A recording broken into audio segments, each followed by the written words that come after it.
Wow, কই দেখি তো। এই দেখ, এই নাম্বারটা থেকে এসেছে, লিখে গেছে কাঠগন্ধ 4 নাঙের সময় শুধু দিশরেখা বেরিয়ে হয়েছে। দেখি। দিদি তাই তো? বাহ, খুব ভালো তো বৌদি। হ্যাঁ দিদি, খুব ভালো লাগছে। এই, তুমি এখানে মহারানী হয়ে বসে আছো কেন? হ্যাঁ, কি করব, রানী তো আমি।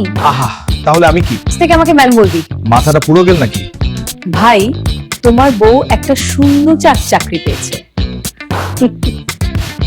চাকরি?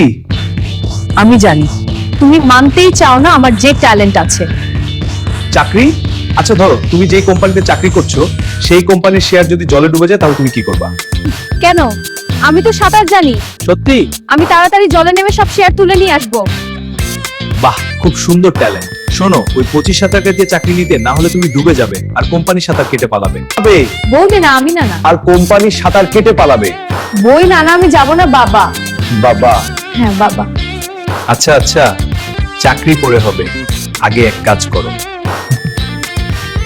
ভিডিওটা সবাই যদি ভালো লেগে থাকে লাইক করো, কমেন্ট করো, আর এমন মজার ভিডিও পেতে এখনই চ্যানেলটা সাবস্ক্রাইব করে দাও। ভিডিওটা যদি ভালো লেগে লাইক করো, কমেন্ট করো, আর এমন মজার ভিডিও পেতে এখনই চ্যানেলটা সাবস্ক্রাইব করে দাও।